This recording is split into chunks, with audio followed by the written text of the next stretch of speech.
ہمارے رب نے ہمارے وجود کو ڈیزائن کس طرح کیا ہے۔ ہم جب کھانے لگتے ہیں تو سب سے پہلے ہم اس کھانے کو دیکھتے ہیں، اس کے اوپر کوئی نجاست تو نہیں لگی، کوئی غلاظت تو نہیں لگی۔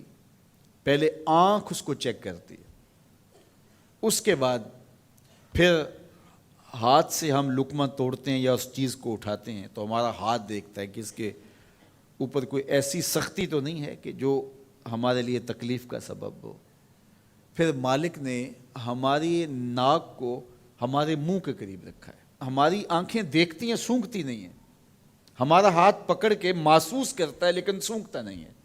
اب اس چیز کو ہم اپنے منہ کے قریب لانے لگے تو سب سے پہلے جو ہے وہ اس کو اس سینسر سے گزارا گیا کہ اس کے اندر کوئی معمولی سمیل بھی ہوئی تو یہیں سے چھوڑ دیں گے۔ لائے تھے ہم حلال رزق سے، لیکن پھر بھی ہم نے اس کو آنکھ سے چیک کیا، پھر ہاتھ نے چھوا، پھر سونگا۔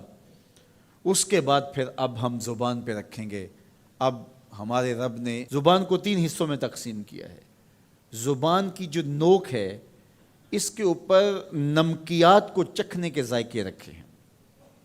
زبان کا درمیانہ حصہ جو ہے یہ مٹھاس کا احساس کرتا ہے، اور حلق کے قریب جو حصہ ہے یہ کڑواہٹ کا احساس کرتا ہے۔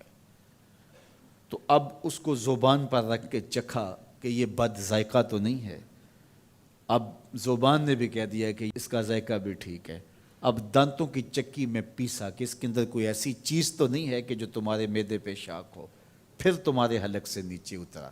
وہ رب نہیں چاہتا تمہارے حلق میں ایک لقمہ بھی ایسا جائے جس میں ذائقہ نہ ہو، جس کے اندر بدبو ہو، جس میں تعفن ہو، جس پر کوئی غلاظت ہو اور جو ناپسندیدہ ہو۔ تمہارا رب چاہتا ہے تم طیب لو، ستھرا لو، تاکہ تمہارا ظاہر بھی ستھرا ہے، تمہارے وجود کا حصہ بننے والی غذا جو ہے وہ بھی پاک اور ستھری ہو۔ تمہارا رب تمہیں صاف دیکھنا چاہتا ہے، صاف رکھنا چاہتا ہے۔ یہ تمہارے لیے اس رب کی تلقین ہے کہ تم صاف رہو۔ جو کھانے کا وضو ہے وہ ہاتھ دھونا ہے اور کلی کرنا ہے۔ جب تم کھانا کھانے لگو تو ہاتھ دھو لو اور اس کے بعد کلی کرو، اور اس کے بعد کھانا شروع کرو، اور کھانے کے بعد پھر دوبارہ کلی کرو۔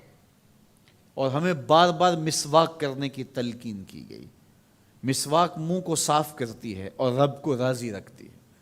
میں نے کہا کہ جب بچہ پیدا ہوتا ہے تو اس وقت اس کو غسل دیا جاتا ہے، اور جب جنازہ اٹھتا ہے تو اس سے قبل بھی اس کو غسل دیا جاتا ہے۔ غسل سے کہانی شروع ہو کے غسل پہ ختم ہوتی ہے۔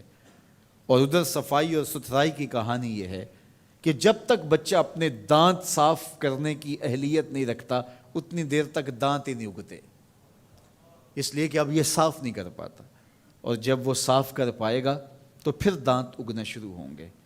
اور پھر ان دانتوں کو ہر لحاظ سے صاف رکھے، ان کو ستھرا رکھے۔